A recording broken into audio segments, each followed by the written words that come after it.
महाराष्ट्र से जुड़ी खबर है। कांग्रेस की दूसरी लिस्ट जारी हो गई है। कांग्रेस के 23 और उम्मीदवार घोषित। नागपुर साउथ से गिरीश पांडव को टिकट, जलगांव से स्वाति वाकेकर को टिकट दिया गया है, वर्धा से शेखर शिंदे कांग्रेस के उम्मीदवार हैं। महाराष्ट्र में कांग्रेस के अब तक 71 प्रत्याशी घोषित।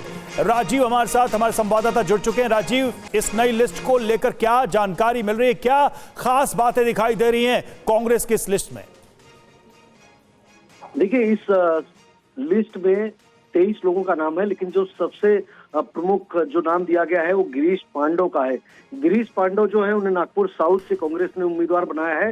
दरअसल ये सीट उबाटा चाहती थी, उद्धव ठाकरे गुट चाहता था, और इसी सीट को लेकर संजय राउत और नाना पटोले में विवाद भी हुआ था, जिसके बाद में संजय राउत मीटिंग छोड़कर उठकर चले गए थे।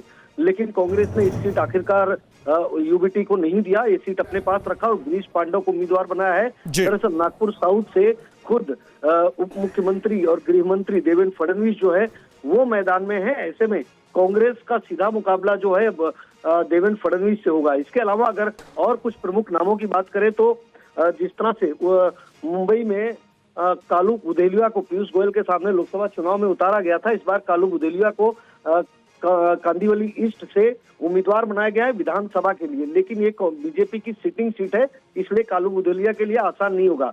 इसके अलावा चारकोप में भी एक उत्तर भारतीय चेहरा, अभी तक जितनी भी लिस्ट जारी की गई उसमें एक उत्तर भारतीय चेहरा के तौर पर यशवंत सिंह को और दूसरा एक गणेश यादव को, जो कि सैन कोलीवाड़ा से आते हैं, उनको टिकट दिया गया। यानी कि 2 उत्तर भारतीयों को भी मुंबई में टिकट दिया गया है। लेकिन ये दोनों सीटें बीजेपी की सिटिंग सीटें हैं, क्योंकि जो सैन कोलीवाड़ा का इलाका है वहां पर बहुतायत में दक्षिण भारतीय रहते हैं और बीजेपी ने एक मूलतः दक्षिण भारतीय नेता को, मुंबई के नेता को टिकट दिया है, जो कि सिटिंग विधायक भी हैं। ऐसे में कांग्रेस के लिए अभी इस पूरी सीट पर बहुत सारे ऐसे नाम हैं जिनको लेकर कहीं ना कहीं खींचतान चल रही थी, क्योंकि कांग्रेस के साथ साथ में यूबीटी भी चाहती थी कि सैन कोलीवाड़ा की सीट उनके हाथ में आए, लेकिन वो नहीं मिला। नागपुर दक्षिण की सीट वो चाहती थी, वो नहीं आया। कई ऐसे नाम है जिसको लेकर उठापटक चल रहा था, लेकिन फिलहाल कांग्रेस ने अपनी लिस्ट जारी कर दी है। इस पर अभी यूबीटी का बयान नहीं आया है।